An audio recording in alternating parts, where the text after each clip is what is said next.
Então, vamos lá.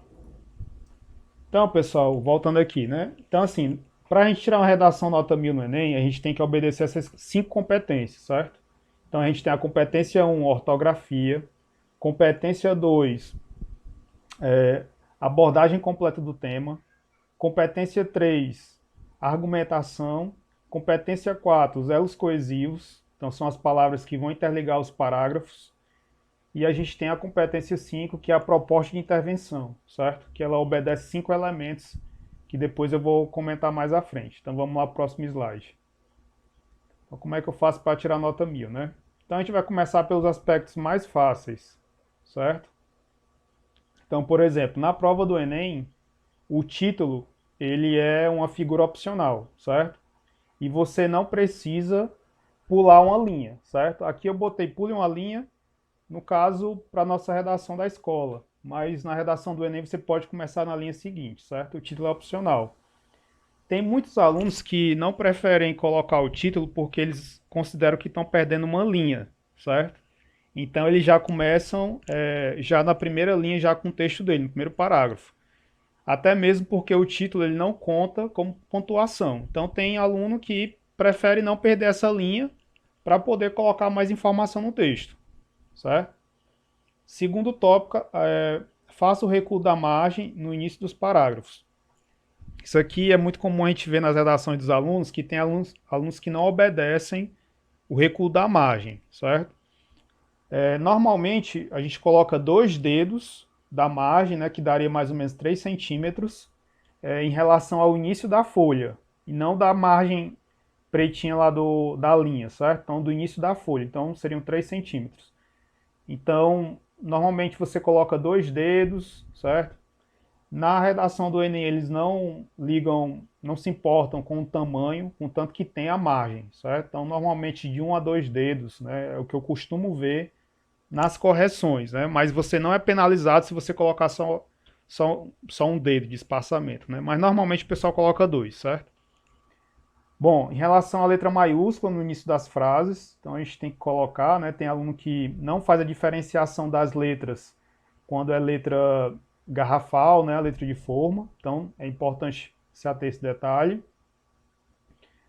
Usar o hífen para fazer a translineação, que é a divisão, né? Quando termina a linha, você coloca o hífen, né? E para começar na outra, né? Quando a palavra não comporta na linha. Então a gente tem aqui a divisão de uma palavra no final de uma linha.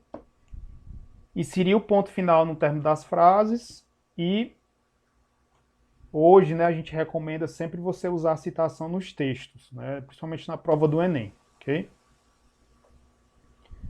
Então, essa primeira imagem que a gente tem esse texto hipotético aqui só para mostrar a questão da margem, né? Então, eu tenho aqui um espaçamento. Então, para cada parágrafo, né, que eu vou escrever, quando eu começo a primeira linha aqui do meu parágrafo, eu faço a margem, né? E nas linhas consecutivas, já do início aí da margem, né? Então, eu tenho que obedecer esse espaçamento. Coloco o ponto final, né? Aqui uma opção, né, que já veio com o título, mas ele é opcional na provinha do Enem, certo? Então, se ligar nisso. Então tá aí a margem. Um exemplo aqui nesse texto, né, de uma prova. Então, tenho aqui o parágrafo, o aluno deixou aqui a margem, ok? Você percebe aqui, ó, que eu tenho a translineação, ó. Ele usou hífen em algumas situações, ó, aqui, ó. Primeira linha, segunda linha, na quarta linha, quinta e na sétima, né? Então ele usou a translineação. E você percebe que a margem dele fica bem no final da linha, né? Então fica bem justificado, certo? Aqui ele fez outro parágrafo, também deixou aqui a margem, certo? Então ele obedeceu aqui a questão das margens, certo? Normalmente, em média, a gente escreve um parágrafo com 5 linhas, ok? A média que a gente trabalha é essa, certo? E não esquecer dessa margenzinha de 3 centímetros a partir do início da folha, ok? Pronto. Vou chamar aqui a atenção para vocês, esse aspecto aqui que está circulado em vermelho, porque, por exemplo, essa parte aqui, ó, que fugiu a essa margem, certo? o corretor ele não contabiliza. Então isso aqui o aluno perde, certo? Então, para efeito de leitura, o corretor passa como se estivesse em branco, ok? Essa parte que está fora da margem, ok? Então você deve evitar escrever a sua provinha do Enem, certo? E não, você tem que se atentar para não fugir da margem, ok? Bora, vamos ver aqui um exemplo de uma situação, de uma prova. E a gente percebe aqui, ó, a primeira coisa chocante aqui é que não existe alinhamento na margem, né? Na margem direita, ok?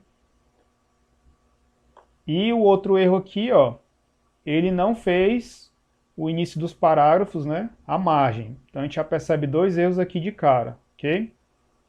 Então tem que ter cuidado com isso. Se eu não me engano, deixa eu ver aqui. Esse parágrafo dele aqui, a gente pode chamar essa segunda parte aqui de monobloco, né? Porque é como se fosse um texto só. Essa primeira não, mas esse texto aqui, daqui para cá, a gente pode quase chamar de monobloco. Eu não vejo um outro parágrafo aqui, ok?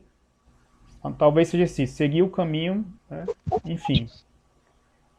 Estão ouvindo aí, galera, direitinho? Sim, sim. João Paulo, sempre tem que completar, é? O quê? Ali aquela margem ali, não pode deixar sobra nada. Assim, Resto, normalmente você, ali. pronto, normalmente você tem que ter um alinhamento, ok?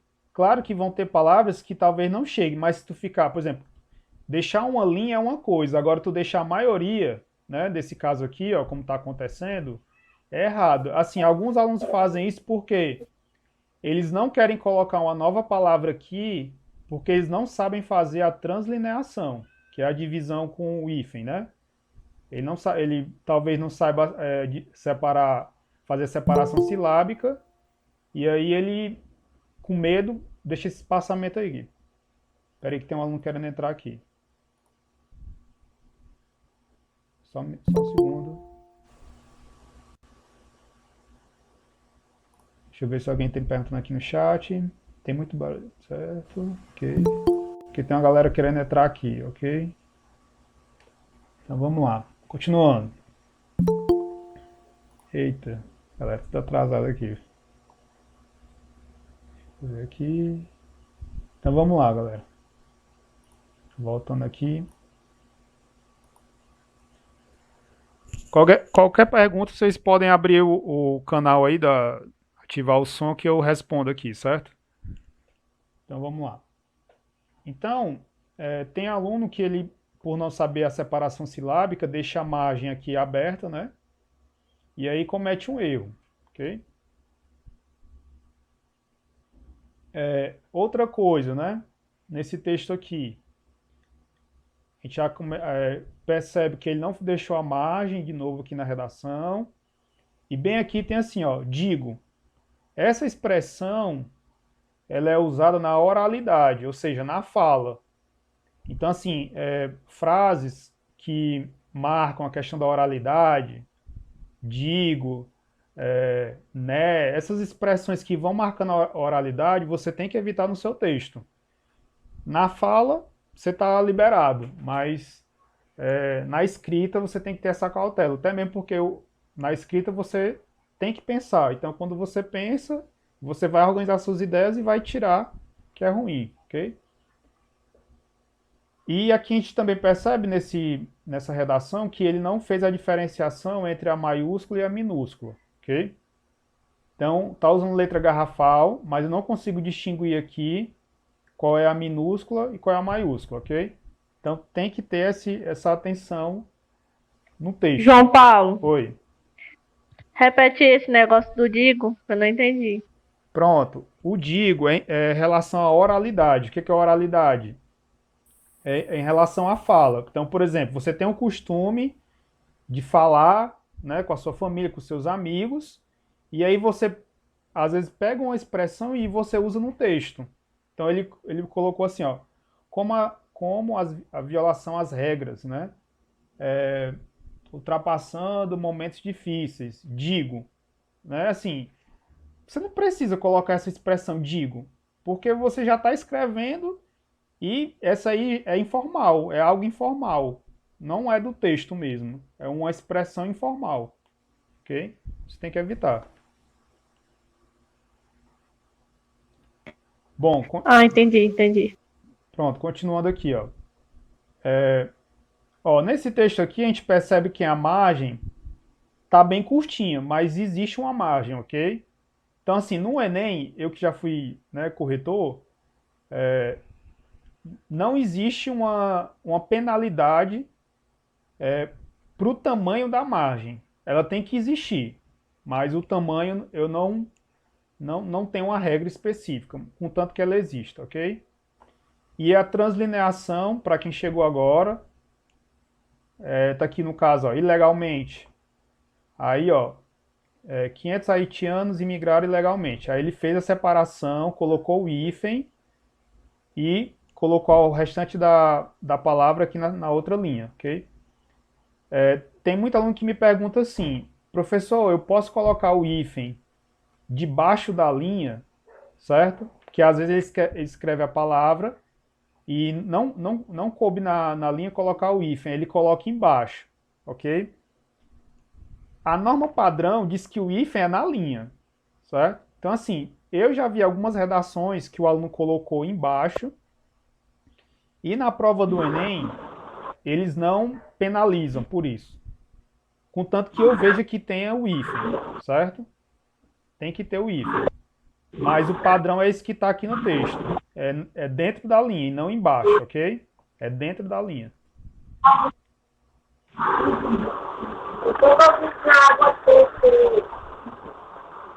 Vamos lá. Continuando aqui, galera. Tem alguém com som aberto aí. Vamos lá. Sobre esse tópico da citação.